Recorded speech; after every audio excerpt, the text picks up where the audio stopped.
Is the rotting Leviathan any good? Lifting the shell and looking underneath, the rotting Leviathan is actually quite potent. The real knock on it in 2 was that it was shot up too easily in a ranged meta. Granted, it's still a huge target, but the point is, in an actual melee brawl, it's extremely powerful as a thou shalt not pass unit. Let's look at how you can make the Leviathan the lob-star of your army. Please like, subscribe, comment, and consider donating plundered gold coins to my Ko-Fi page. Thanks, and take care out there on the 7 seas. The Rotting Leviathan comes in at 2,000 gold to recruit and 500 upkeep, equal to the Deathstreak Terrorgeist, but using a different building chain. Health on Ultra is 9,894. Armor is 150, which is nearly Steam Tank level. Leadership is 55, which is actually a good 10 more than the Terrorgeist. Speed is 50, which is pretty good in this roster. Go ahead and make comparisons to the Terrorgeist 90 flying speed because it's good to see how the Deathstreak has its own niche.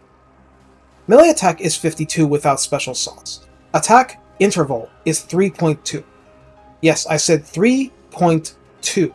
This is Scarbrand level attack interval. It's hyperactive and utterly ridiculous for a single entity brawler. Splash size is large and the creature damages a maximum of 9 targets in a single strike, making this a completely legitimate blob destroyer. Melee defense is 42, which is thoroughly respectable. Weapon strength is 400, split between 120 base and 280 armor piercing, but the Leviathan also has a modest bonus versus infantry of 15, mainly seen in the melee attack and adding a tiny bit to damage.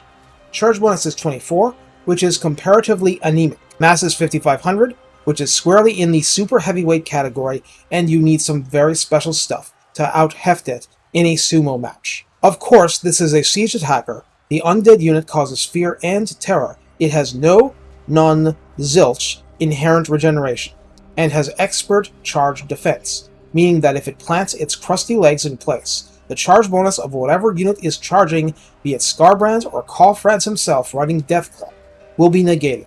Infantry too, by the way. Did you know that? I hadn't played Coast much until lately, since binging Harkon in 2, so I sure didn't remember. This really is a thou shalt not pass unit. In the Lord Redline skills, Rotten Death grants a maximum of plus 6 melee defense and plus 6 physical resistance for Leviathans, and while that's not super high, given the nature of the unit, it's just plain helpful. Hardened by Death, love the naming sense, gives rank 7 and up Leviathans plus 8 melee attack, plus 12% weapon strength, and 15% spell resistance to boot. Honestly, that rank 7 boost is absolutely massive since it's a melee-only unit. The true faithful will definitely want to pick that up. In the tech tree, Straining at the Leash grants 10% speed and 15 flat charge bonus to Leviathans among others, which is actually quite a difference. Remember, the Leviathan in particular has pretty low charge bonus to start with. This speed adds up too.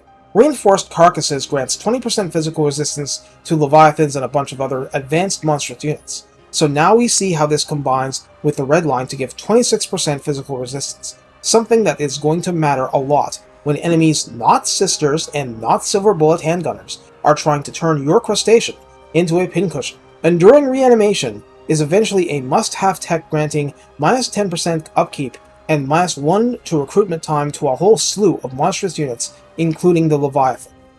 That's all, but hey, that was some pretty robust stuff.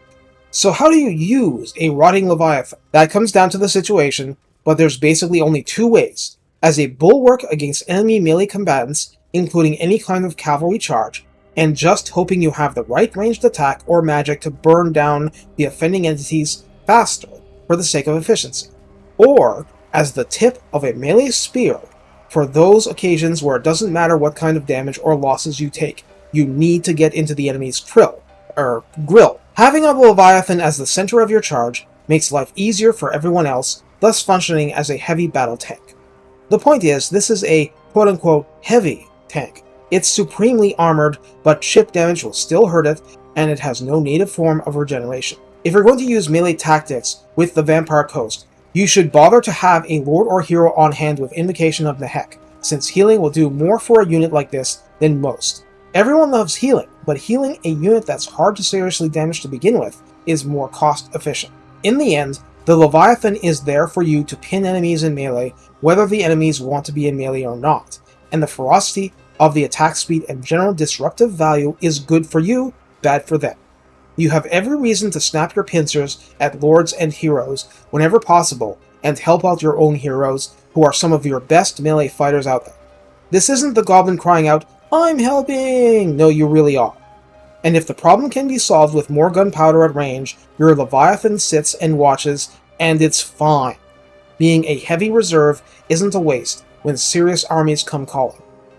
Take care, and have fun body blocking your enemy's best units, and waving a claw to your handgun units. I mean, yes, they're formed of dead men, but they're still accurate enough to shoot the enemy more than you most of the time.